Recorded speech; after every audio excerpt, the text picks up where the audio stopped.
अजितदादांचं अपघाती निधन होऊन जवळपास 1.5 महिन्यांहून अधिक काळ लोटलेला आहे। आपण माहिती आहे आपल्याला 28 जानेवारी 2026 रोजी दादांचं निधन झालं आणि या निधनानंतर संपूर्ण महाराष्ट्र राज्यामध्ये एक सहानुभूतीची लाट पसरली।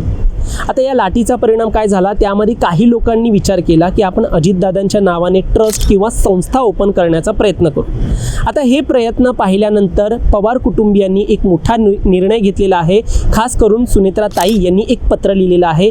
नेमकं हे प्रकरण काय आहे, जे लोक संस्था चालू करण्याचा प्रयत्न करतात अजितदादांच्या नावाने, त्यांच्यासाठी ही एक महत्त्वाची बातमी आहे। तुम्ही आता हे असं करू शकत नाही, त्याचं कारण काय हेच आपण या व्हिडिओच्या माध्यमातून जाणून घेऊया।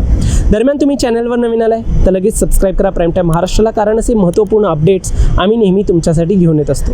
माझं नाव ओमकार साळवी आणि या विषयाला आपण सुरुवातीपासून सुरू करूया। तर मंडळी, आपल्याला माहिती आहे जवळपास 1.5 महिन्यांहून अधिक काळ लोटलेला आहे। आता दादांचं निधन हे अपघाती होतं की घातपात होतं, यावरती विरोधकांनी, खास करून रोहित पवारांनी, राष्ट्रवादी शरदचंद्र पवार पक्षातील मोठमोठ्या नेत्यांनी यावरती आक्षेप घेतला आणि यावरती अजूनही FIR दाखल करण्याचा प्रयत्न त्यांचा सुरू आहे।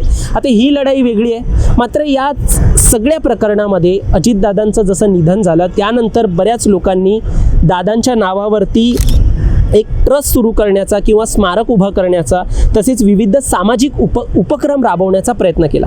आता यामुळे काय झालं की नक्कीच दादांच्या मनात सहानुभूती असल्याने प्रत्येकजण आपापल्या परीने दादांच्या नावाने काहीतरी सामाजिक उपक्रम राबवण्याचा प्रयत्न करतोय।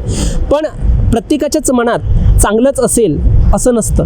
कधी काय होतं की सामाजिक उपक्रमाच्या नावाने काही समाजकंटक असतात, ते या सगळ्यामधून दिशाभूल करण्याचा प्रयत्न करतात किंवा कुणाला तरी ठगायचा प्रयत्न करतात आणि ह्या सगळ्या उपक्रमामध्ये कुठेतरी दादांचं नाव जे आहे ते देखील त्याच्यावरती देखील गालबोट लावण्याचा प्रयत्न होऊ शकतो। आता हेच सगळं टाळण्यासाठी दादांचं नाव त्यांच्या नावाचा चुकीचा वापर होऊ नये म्हणून पवार कुटुंबियांच्या वतीने आता एक महत्त्वाचं पाऊल उचललं जात आहे। महत्त्वाचं म्हणजे उपमुख्यमंत्री सुनेत्रा पवारांनी यांचे विशेष कार्यकारी जे अधिकारी आहेत, म्हणजे सुनील कुमार मुसळे हे सुनेत्राताईंचे विशेष कार्यकारी अधिकारी आहेत, त्यांनी या संदर्भात राज्याच्या धर्मदाय आयुक्तांना एक अधिकृत पत्र लिहिलंय आणि या पत्रामध्ये काय म्हटलंय तर सूचना आहे एक महत्त्वाची की अजितदादांच्या स्मृती जपण्याच्या उद्देशाने कुठेही त्यांचं स्मारक उभारलं जात असेल, नवीन संस्था स्थापन करण्याचा प्रयत्न होत असेल किंवा कोणताही सामाजिक उपक्रम राबवण्याचा प्रयत्न करत असेल तर पवार कुटुंबियांची लेखी परवानगी आणि ना हरकत प्रमाणपत्र NOC घेणं आता अनिवार्य असेल असं या पत्रामध्ये नमूद करण्यात आलेलं आहे आणि हे पवारांकडून खास करून सुनेत्रा ताई यांच्या वतीने हे पत्र लिहिण्यात आलेलं आहे।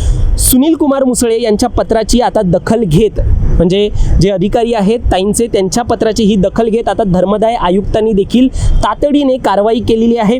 आयुक्तांनी राज्यातील सर्व धर्मदाय उपआयुक्त आणि सहाय्यक आयुक्त कार्यालयांना हे पत्र पाठवलंय आणि तसेच निर्देश दिलेत की सर्व सार्वजनिक संस्था आहेत त्यांच्या माहितीसाठी कार्यालयावरती ही सगळी नोटीस चिपकावा आणि ठळकपणे यामध्ये सांगा की आता कोणत्याही नवीन ट्रस्टची नोंदणी करताना जर तुम्हाला ती अजितदादांच्या नावाने नवीन ट्रस्ट उघडायची असेल किंवा सार्वजनिक कार्यक्रम तुम्हाला करायचा असेल किंवा अजितदादांच्या नावाचा वापर करायचा असेल तर पवार कुटुंबियांची परवानगी घेणं, सहमती घेणं हे अनिवार्य असेल, त्याशिवाय तुम्हाला ही कार्यक्रम राबवता येणार नाही।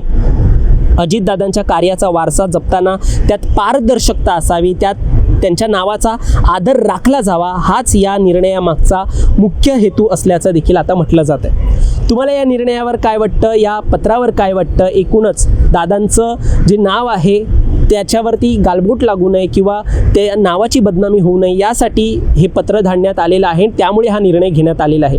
तुमचं मत यावरती आम्हाला सांगा आणि असेच राजकीय घडामोडी पाहण्यासाठी सबस्क्राईब करा प्राईम टाईम महाराष्ट्राला।